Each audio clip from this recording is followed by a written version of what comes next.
இந்த தொகுதியில் பாட்டாளி மக்கள் கட்சி வாக்கு என்பது ஒரு 5000 10,000 இருக்கு. இந்த தொகுதியை நாம் கேட்கவில்லை. அந்த அம்மையார் பார்த்து அவங்க கட்சியில உப்பூசல் அதிகமாக இருக்கிறது என்று சொல்லி நம்ம கிட்ட ஒப்படைச்சிட்டாங்க.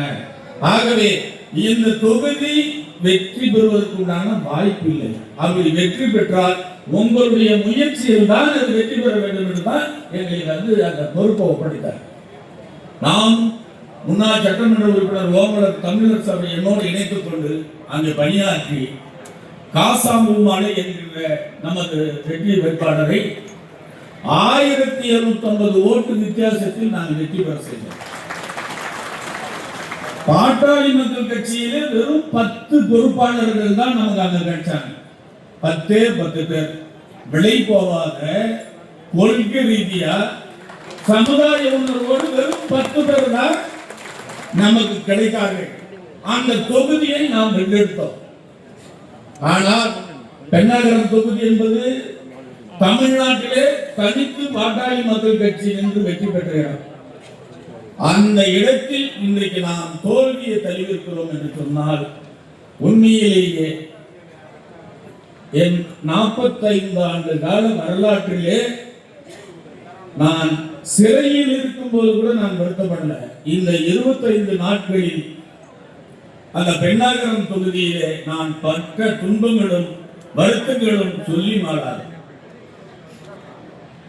அந்த அளவுக்கு இந்த துரோகியினுடைய ஜிகேமணியினுடைய சிசியர்கள் இன்றைக்கு நம் கட்சியிலே தங்களை பொறுப்பாளராக அடையாளப்படுத்திக் கொண்டிருக்கிறார்கள். இதை போல தமிழ்நாட்டில் இருக்கிறது. மருத்துவர் சின்னையா அவர்களுக்கு இந்த நேரத்தில் நான் ஒரு அன்பான வேண்டுகோளை வைத்துக் கொள்ளுகிறேன். நாங்கள் எல்லாம் ஆரம்பத்தில் பணியாற்றும் போது திருவிளையாடலில் ஒரே ஒரு விஷயம், அது ஒண்ணு மட்டும் நான் சொல்கிறேன்.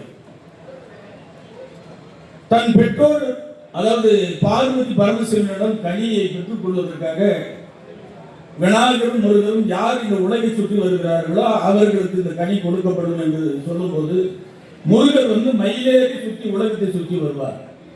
விநாயகருக்கு ஒரு மந்திரம் சொல்லி கொடுக்கப்படுகிறது. தன் தாய் தகப்பனை சுற்றி வந்தாலே இந்த கனியை பெற்றுக் கொள்ளலாம் என்று. அன்றைக்கு இருந்தவர்கள் எல்லாம் முருகனை போல மயிலேறி சுற்றி வந்தவர்கள். இன்றைக்கு விநாயகரை போல தாய் தகப்பனை சுற்றி வந்தாலே இந்த கனியை பெற்றுக் கொள்ளலாம் என்கின்ற கூட்டம் அதிகமாக இருக்கிறது. எதற்காக சொல்கிறேன் என்று சொன்னால் ஒரு வருஷத்துக்கு முன்னாடி வரைக்கும் அப்படி இருந்தது.